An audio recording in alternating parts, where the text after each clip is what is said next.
ऋतु बदले question and answer. एक नंबरटी कही ऋतु उपरे की प्रभाव पड़ो। क नंबरटी कही पृथ्वीर अक्ष कक्षतल सहित 23.1 डिग्री ढली न रहिले। आंसर पृथ्वीर अक्ष कक्षतल सहित 23.1 डिग्री ढली न रहिले उभय मेरु सूर्यठार समान दूर रहिबो। फल उभय गोलार्धरे समान ऋतु और समान ताप अनुभूत हब। ख नंबरटी कही पृथ्वी सूर्य चारिपाखरे न घूरिले। आंसर पृथ्वी सूर्य चारिपाखरे न घूरिले ऋतु परिवर्तन हेब नाही। तापर 2 नंबरटी कही कारण कौन। क नंबरटी कही उत्तर गोलार्धरे शीत ऋतु होइथिबा बेले दक्षिण गोलार्धरे ग्रीष्म ऋतु होइथाय। आंसर उत्तर गोलार्धरे शीत ऋतु होइथिबा बेले दक्षिण गोलार्धरे ग्रीष्म ऋतु होइथाय। कारण उत्तर गोलार्ध सूर्यठारु दूरेई जाइथिबारु सेठारे शीत ऋतु होइथाय एवं दक्षिण गोलार्ध सूर्य आड़कू ढली होई रहिथिबारु सेठारे ग्रीष्म ऋतु होइथाय। तापर ख नंबरटी कही मार्च मासरे ओडिशा रे बेसी गरम बा शीत हुए नाही।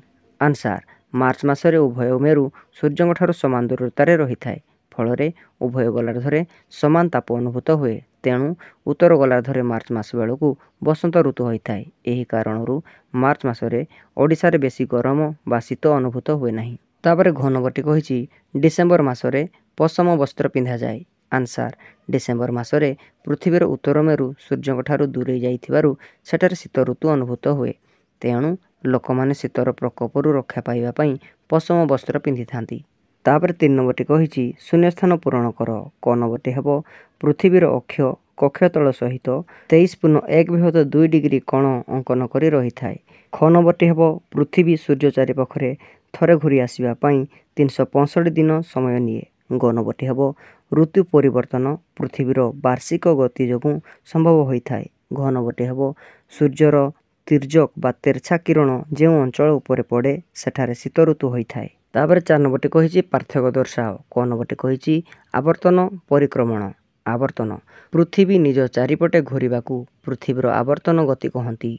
परिक्रमण पृथ्वी सूर्य चारिपटे घूरिबाकू परिक्रमण गति कहती। आवर्तन पृथ्वीर आवर्तन काल 1 दिन बा 24 घंटा। परिक्रमण पृथ्वीर परिक्रमण काल 1 वर्ष बा 365 दिन। आवर्तन पृथ्वीर आवर्तन गति जोगु दिन राति हुए। परिक्रमण पृथ्वीर परिक्रमण गति जोगु ऋतु परिवर्तन हुए। तापर ख नंबरटी कही वार्षिक गति और आह्निक गति। वार्षिक गति पृथ्वी निज कक्षपथरे सूर्य चारिपाखरे 365 दिन रे थरे बुली थाए। एहाकू पृथ्वीर वार्षिक गति कहा जाए। आह्निक गति पृथ्वी निज अक्ष चारिपाखरे 24 घंटे बा 1 दिन रे थरे घूरे। एहाकू पृथ्वीर आह्निक गति कहा जाए। वार्षिक गति वार्षिक गति जोगु पृथ्वीर ऋतु परिवर्तन हुए। आह्निक गति आह्निक गति जोगु पृथ्वी रे दिन राति हुए।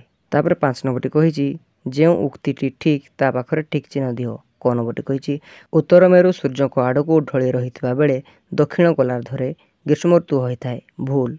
ख नंबरटी कही ग्रीष्म ऋतु रे राति बड़ और दिन सान। भूल। ग नंबरटी कही पृथ्वीर मध्य भागरे टणा जाइथिबा काल्पनिक रेखा को विषुववृत्त कहती। ठीक। घ नंबरटी कही पृथ्वीर अवस्थान डिसेम्बर मासरे और जून मासरे एकापरी।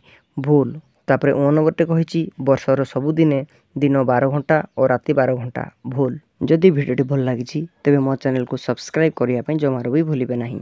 Thank you for watching.